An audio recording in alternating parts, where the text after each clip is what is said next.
Hello friends, welcome to Vishnu IAS. This is Raj Kumar. So as everyone knows, key ఏంటంటే మనం ప్రతిరోజు ఈ సాధన అనే ఒక సిరీస్ స్టార్ట్ చేసాము. దీని related every day sharp 5 PM we are posting one video. So ఈ వీడియోలో ఏంటంటే everyday we are discussing 5 very important MCQs and ఆ MCQస్కి సంబంధించినటువంటి థీమ్స్ అనమాట. ఎందుకనంటే to help you for the upcoming notifications. రెండు స్టేట్స్లో కూడా, రెండు రాష్ట్రాల్లో కూడా పోటీ పరీక్షలకు ప్రిపేర్ అయ్యే ప్రతి ఒక్క అభ్యర్థికి ఈ టాపిక్స్ అనేవి కంపల్సరీ ఇంపార్టెంట్. సో ప్రాబబుల్ థీమ్స్ని చెక్ చేసి, ప్రీవియస్ ఇయర్ క్వశ్చన్స్ని చెక్ చేసి ఈ క్వశ్చన్స్ అనేవి డిజైన్ చేయడం అనేది జరుగుతుంది. So it will definitely help you. So before going further, please do like, share and subscribe to our channel. Okay, ఒకవేళ మనం పార్ట్ 10లో ఉన్నాం, ఇప్పుడు మిగతా 9 వీడియోస్ చూడాలనుకుంటే just go back in our channel and watch all these videos. Okay, ఇంకా మీకు ఏమైనా doubts, queries, complaints ఏమైనా ఉన్నా సరే please do comment. Okay, let's get into the video. First question, consider the following statements regarding FAO, Food and Agricultural Organization. ఆహారము మరియు వ్యవసాయ సంస్థ అని మనం చెప్పుకోవచ్చు. FAO, food and agricultural organisation. స్టేట్మెంట్లు ఏమి ఇచ్చారు? 2 స్టేట్మెంట్లు ఇచ్చారు. అలాగే which of the given statements are correct అన్నారు. సో ఏది కరెక్టో మనం ఫైండ్ అవుట్ చేయడం ఇందులో జరగాలి. ఫస్ట్ స్టేట్మెంట్ చూడండి, it is funded by member countries.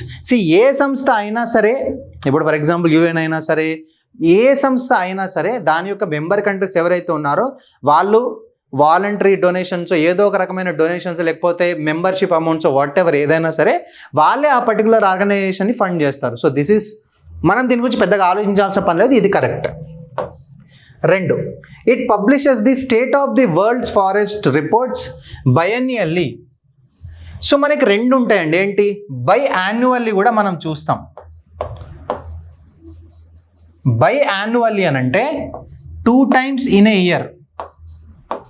బైఎన్యువల్లీ అంటే 1 time in 2 years. ప్రతి 2 సంవత్సరాలకు ఒకసారి ఈ పర్టికులర్ రిపోర్ట్ అనేది పబ్లిష్ చేయడం జరుగుతుంది. ఆ రిపోర్ట్ ఏంటి? State of the world's forest report అనేది అఫ్ కోర్స్ FAOనే మనకి ఇవ్వడం జరుగుతుంది. So both the statements are correct. So answer C is correct. చూడండి, FAO is a specialised agency of the United Nations. So FAO comes under United Nations, ఐక్యరాజ్య సమితిలో ఉంది. It is primarily funded by its member countries through assessed and voluntary contributions. ఠీకే. Next, FAO publishes the state of the world's forest report SOFO once in every 2 years. ప్రతి 2 సంవత్సరాలకు ఒకసారి ఈ particular report అనేది FAO publish చేయడం జరుగుతుంది. To provide insights in to global forest trends and issues. Environment అనేది నాశనం అవుతుందని మనం చెప్పొచ్చు, అది క్లియర్గా. ఓకేనా? సో ఉన్న ఫారెస్ట్ కానీ ప్రతిదాన్ని మనం కూలగొట్టేసి, నాశనం చేసేసి మనం ఇన్ఫ్రాస్ట్రక్చర్ మీద ఎక్కువ ఇన్వెస్ట్ చేస్తున్నాం. That is correct. But because of this carbon increase అయిపోతుంది, ఎన్విరాన్మెంట్ అంతా నాశనం అయిపోతుంది. సో దీని రిలేటెడ్ ట్రెండ్స్ ఏవైతే ఉన్నాయి, కొత్తగా వచ్చే ట్రెండ్స్ ఏవైతే ఉన్నాయి, అవన్నీ కూడాను ఈ SOFO, state of the world's forest రిపోర్ట్లో ఫుడ్ అండ్ అగ్రికల్చర్ ఆర్గనైజేషన్ అనేది ప్రతి 2 సంవత్సరాలకి ఒకసారి రిపోర్ట్ అనేది పబ్లిష్ చేయడం జరుగుతుంది. సో కుదిరితే ఈ రిపోర్ట్ యొక్క ముఖ్యాంశాలని మనం ఇంకొక వీడియోలో డిస్కస్ చేద్దాం. ఓకేనా? సెకండ్ క్వశ్చన్ చూద్దాం. Consider the following statements regarding International Maritime Organization. అంతర్జాతీయ సముద్రయాన సంస్థ, సముద్రానికి సంబంధించినటువంటి సంస్థ ఏంటది? International maritime organisation. సో దీని గురించి, సో మ్యారిటైమ్ ఆర్గనైజేషన్ అంటే it is somewhere it is related to this oceans, seas కదా, సముద్రాలకు సంబంధించినటువంటి ఒక సంస్థ. చూడండి, స్టేట్మెంట్లు ఏమి ఇచ్చారు? It is the global standard setting authority for the safety, security and environmental performance of the international shipping.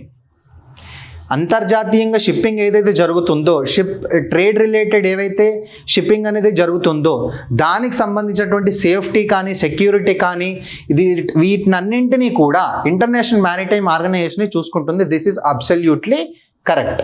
Next, it covers only operational oil pollution along with pollution by chemicals sewage, garbage and air pollution. మనం ఇంతకుముందు వీడియోస్లో కూడా మనం చెప్పుకున్నాం, only అనే పదం ఎక్కడైతే మనం చూస్తామో అది కంపల్సరీగా 99.999% అది తప్పయే ఉంటుంది. సో ఓన్లీ ఉంది కాబట్టి ఇది తప్పు. బట్ కాన్సెప్చువల్ క్లారిటీ కోసం చెప్పుకుందాం, ఓన్లీ ఆపరేషనల్ ఆయిల్ పొల్యూషన్ అని అంటే యాక్సిడెంట్ కాకుండా రెగ్యులర్గా జరిగే తప్పిదాలు ఏవైతే ఉన్నాయో దాని రిలేటెడ్గానైనా యాక్సిడెంటల్ ఆయిల్ పొల్యూషన్ వస్తే ఎవరు చూస్తారు అది? సో మనకి రోడ్డు మీద ఎలా అయితే యాక్సిడెంట్లు జరుగుతాయో సముద్రంలో కూడా అట్లాంటి యాక్సిడెంట్ జరుగుతాయి. ఆయిల్ క్యారీ చేసే షిప్స్ ఏవైతే ఉన్నాయో అప్పుడప్పుడు ఆయిల్ అంతా యాక్సిడెంట్ జరిగి ఆయిల్ అంతా సముద్రంలో పడిపోతుంది. దీనివల్ల సముద్రంలో ఉన్నటువంటి జీవరాశులు ఏవైతే ఉన్నాయో వాటికి చాలా ఎఫెక్ట్ పడుతుంది దాని ద్వారా. సో ఓన్లీ ఆపరేషనల్ ఆయిల్ పొల్యూషనే కాదు, యాక్సిడెంటల్ ఆయిల్ పొల్యూషన్స్ ఏవైతే ఉన్నాయో, not just oil pollution, any sort of pollution, అది వాటన్నింటినీ కూడా ఇంటర్నేషనల్ మ్యారిటైమ్ ఆర్గనైజేషన్ చూసుకుంటుంది. So the second is wrong. మనకు చూడండి ఇక్కడ, which of the statements given above is are incorrect అని అడిగారు. కరెక్ట్ కాదు, ఇన్కరెక్ట్. ఏది ఇన్కరెక్ట్ ఇక్కడ? సెకండ్ది incorrect. So B is the correct answer. Okay కదా? చూడండి, the IMO, a specialised agency of the United Nations. United నేషన్స్లోనే మనం ఫుడ్ అండ్ అగ్రికల్చర్ ఆర్గనైజేషన్స్ గురించి మాట్లాడుకున్నాం, ఇంటర్నేషనల్ మ్యారిటైమ్ ఆర్గనైజేషన్ కూడా మనం మాట్లాడుకుంటున్నాం. ఓకేనా? Develops global regulations for shipping safety, security and environmental protection. IMO deals with both operational and accidental pollution like oil spills from accidents. It also addresses other forms of marine pollution. ఏంటవి? ballast water, ship recycling and noise pollution, not just ones mentioned.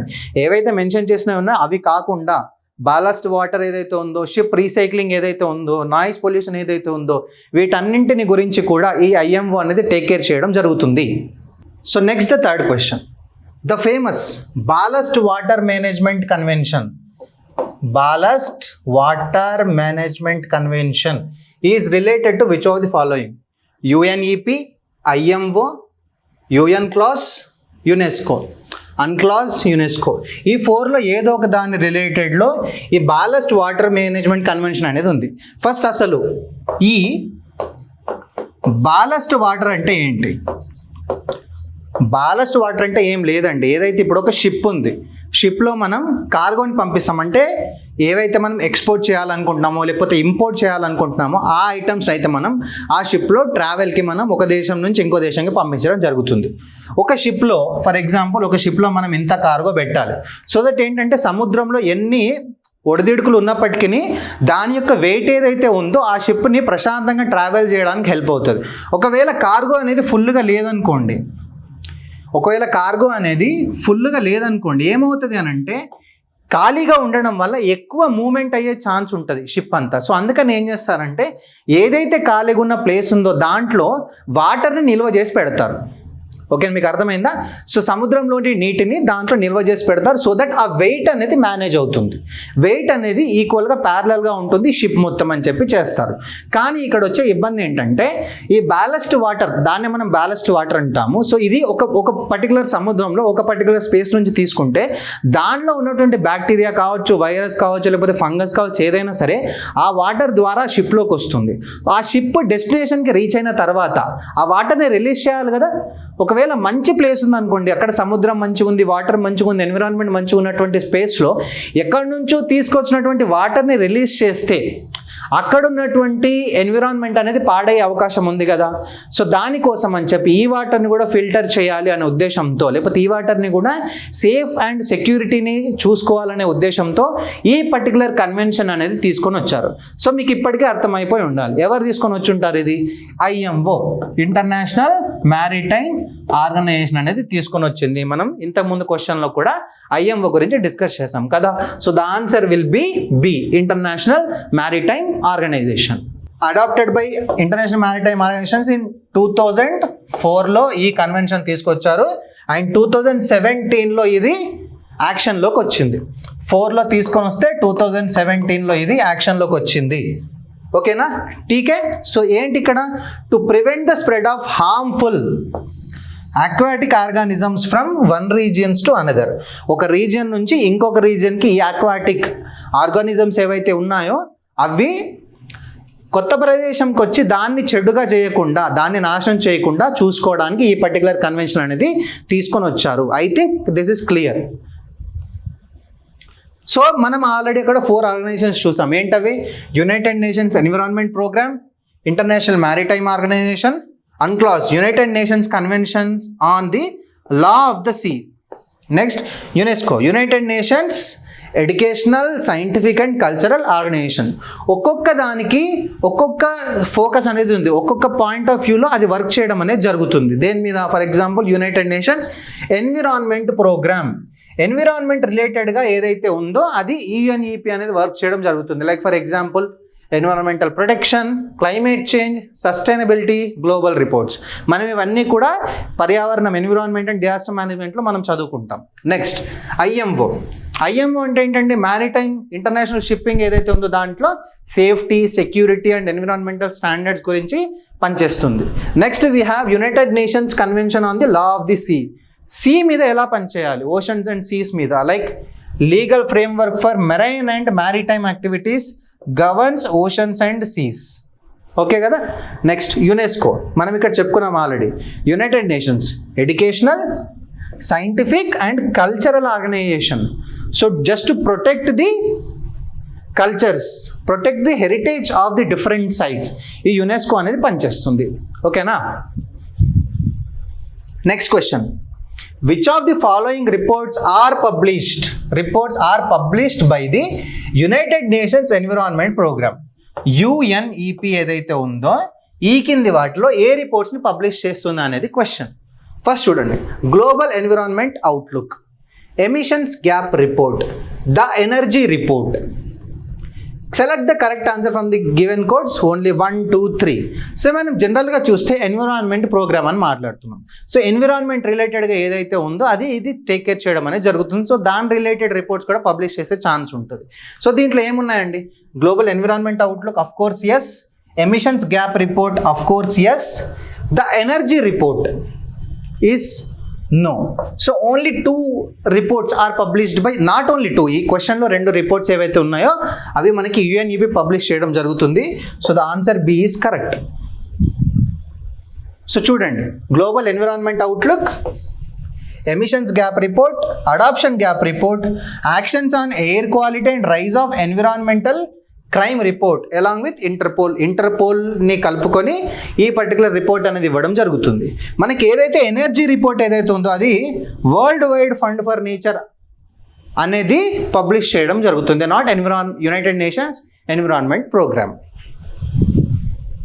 Next question, consider the following statements regarding green climate fund. ఏంటండి green climate fund? Green climate fund అంటే climate రిలేటెడ్గా తీసుకుని రావడం. మనకు తెలుసు climate రిలేటెడ్గా COP16 జరిగిందని, కాన్ఫరెన్స్ ఆఫ్ పార్టీస్ అంటాం మనం, దాన్నే మనం క్యాన్కన్ అగ్రిమెంట్స్ అని కూడా పిలుస్తాం. చూద్దాం. It was established under the Cancun agreements in 2010 of the United Nations framework convention on climate change, UNFCCC ద్వారా కాన్ఫరెన్స్ ఆఫ్ పార్టీస్ లేకపోతే క్యాన్కన్ అగ్రిమెంట్ ద్వారా ఈ గ్లోబల్ క్లైమేట్ ఫండ్ అనేది ఏర్పాటు చేయడం జరిగింది. Of course yes, this is correct. Next, it serves as the finance mechanism of UNFCCC and the Paris agreement. Of course yes. So both the statements are correct. చూడండి, Green climate Fund ఏదైతే ఉందో 2010లో Cancun conference లేకపోతే conference of parties 16 under the framework of the UNFCCC along with assisting developing countries in adaptation and mitigation practices to counter climate change. Climate చేంజ్కి సంబంధించి లేకపోతే rapid climate change జరగకుండా sustainable climate change అనేది జరగాలి అని చెప్పి ఈ పర్టికులర్ కాన్ఫరెన్స్ అనేది జరిగింది 2010లో COP16 అండర్ UNFCCC. ఓకేనా. Next, The Global Climate Fund is officially designated as an operating entity of the financial mechanism of the UNFCCC and Paris Agreement, channeling climate finance from developed to developing countries.